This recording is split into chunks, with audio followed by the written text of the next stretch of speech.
오늘 하세나 본문은 마태복음 5장 33절에서 48절까지의 말씀입니다. 옛사람들에게 말하기를 너는 거짓 맹세를 하지 말아야 하고 내가 맹세한 것은 그대로 주님께 지켜야 한다 한 것을 너희는 또한 들었다. 그러나 나는 너희에게 말한다. 아예 맹세하지 말아라. 하늘을 두고도 맹세하지 말아라. 그것은 하나님의 보좌이기 때문이다. 땅을 두고도 맹세하지 말아라. 그것은 하나님께서 발을 놓으시는 발판이기 때문이다. 예루살렘을 두고도 맹세하지 말아라. 그것은 크신 임금님의 도성이기 때문이다. 내 머리를 두고도 맹세하지 말아라. 너는 머리카락 하나라도 희게 하거나 검게 할 수 없기 때문이다. 너희는 예 할 때에는 예라는 말만 하고 아니오 할 때에는 아니오라는 말만 하여라. 이보다 지나치는 것은 악에서 나오는 것이다. 눈은 눈으로 이는 이로 갚아라 하고 말한 것을 너희는 들었다. 그러나 나는 너희에게 말한다. 악한 사람에게 맞서지 말아라. 누가 내 오른쪽 뺨을 치거든 왼쪽 뺨마저 돌려 대어라. 너를 걸어 고소하여 내 속옷을 가지려는 사람에게는 겉옷까지도 내주어라. 누가 너더러 억지로 오리를 가자고 하거든 10리를 같이 가주어라. 내게 달라는 사람에게는 주고 내게 꾸려고 하는 사람을 물리치지 말아라. 내 이웃을 사랑하고 내 원수를 미워하여라 하고 말한 것을 너희는 들었다. 그러나 나는 너희에게 말한다. 너희 원수를 사랑하고 너희를 박해하는 사람을 위하여 기도하여라. 그래야만 너희가 하늘에 계신 너희 아버지의 자녀가 될 것이다.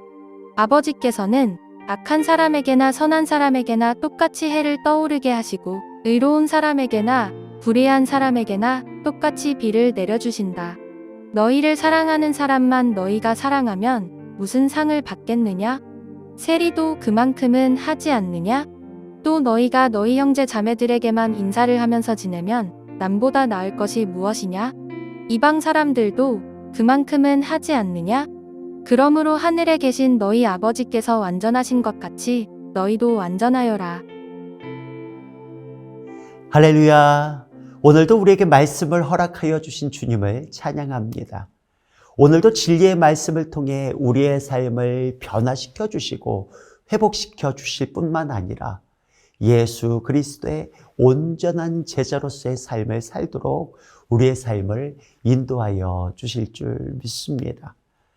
오늘 말씀은 여러분도 묵상하시면서 느끼셨겠지만은 우리에게 너무도 익숙한 말씀입니다. 계속해서 예수님의 산상수훈이 이어지고 있는데요. 우리가 이 말씀을 읽다 보면 알 수 있듯이 예수님께서는 당시 유대교의 율법 해석보다 더 높은 차원의 무언가, 즉 하나님 나라의 완전한 의를 계속해서 제자들에게 설명하고 계신 것을 볼 수 있습니다. 오늘 함께 묵상하는 말씀의 구절들도 문자적인 행위보다 마음의 동기와 율법의 근본 정신을 강조하고 있고요. 이는 오직 예수 그리스도의 은혜를 통해서만 온전히 이룰 수 있는 하나님의 완전한 요구임을 나타내주고 있는 것을 보게 됩니다. 오늘 말씀에서도 크게 세 가지 내용을 살펴보면은요. 첫 번째로는 맹세에 대하여, 그리고 두 번째로는 보복에 대하여, 그리고 세 번째로는 이웃사랑과 원수사랑에 대하여 이렇게 설명하고 있는 것을 보게 됩니다. 먼저 첫 번째로는 맹세에 대한 말씀입니다. 이전의 율법의 내용은 맹세를 하지 말아야 하고 맹세한 것은 그대로 주님께 지켜야 한다라고 하는 것이었습니다. 그렇지만 예수님께서는 그 어떤 것에도 맹세하지 말라라고 말씀하십니다. 이 말씀은 단순히 거짓 맹세에 대해서 금하신 것이 아니에요. 맹세 자체를 의로운 행동으로 포장하려고 하는 외식적인 행위를 지적하고 계시는 것입니다. 여러분 기억나십니까? 우리 어릴 적에 그런 맹세들 많이 했었던 것 같습니다. 막 손가락을 치켜 세우면서 우리 하늘에 맹세한다고, 아니면 내 손에 장을 지지라고. 진리와 정직함은 맹세로 애써 꾸밀 필요가 없는 것입니다. 예수님은 우리가 맹세가 필요 없을 정도로 하나님 앞에서 진실하고 정직한 삶을 살아야 함을 요구하고 계시는 것입니다. 두 번째로는 보복에 대한 말씀입니다. 여러분, 눈에는 눈, 이에는 이, 익숙한 문장이시죠?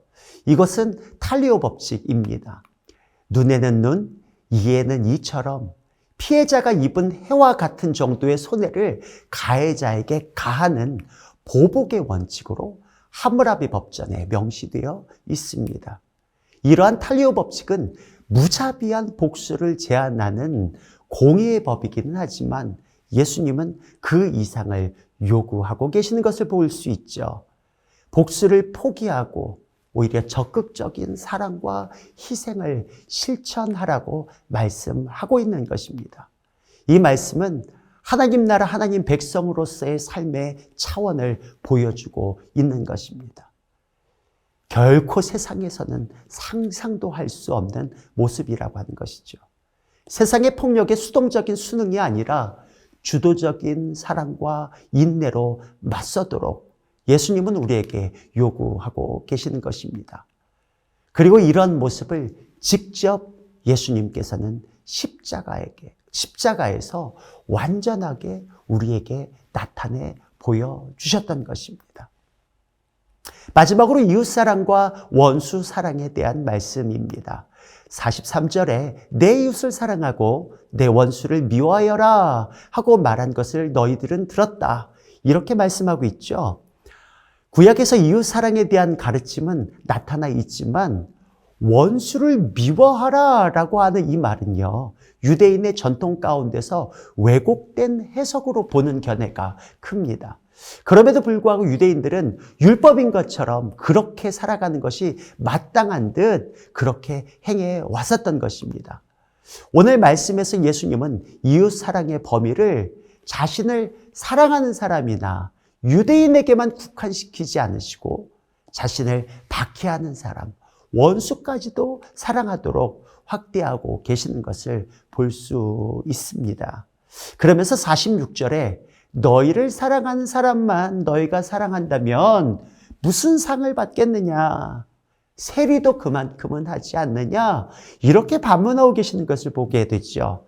우리 하나님은 악인과 선인 모두에게 동일하게 햇빛과 비를 내려주시는 하나님이십니다. 이러한 하나님의 모습은 사랑 그 자체이신 것이죠. 그러한 하나님의 성품을 예수님은 제자들에게 말씀하시면서 야, 너희들도 이렇게 좀 비슷하게라도 흉내내봐라.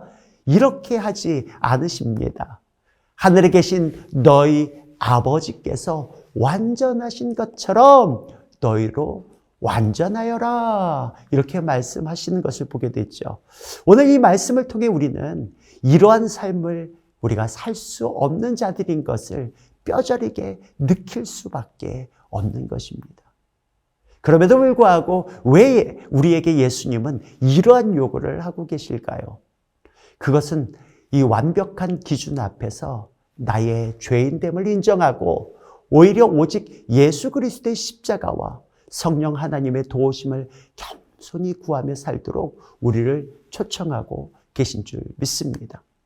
오늘도 세상의 도덕적 기준에 적당히 의로운 척 살아가는 인생이 아니라 거룩하신 하나님의 말씀 앞에 나 자신을 쳐서 십자가 앞에 복종하며 살아가는 높은 뜻 성도님들 다 되실 수 있기를 주님의 이름으로 축원합니다. 오늘의 하시조는 가족들과 한 주간 감사했던 일들을 함께 나누는 것입니다. 가족들과 떨어져 있다면 연락하여 나누고 또 서로의 존재로 인하여 감사하다고도 고백해 보면 어떨까요? 오늘의 하시조 함께 하시죠.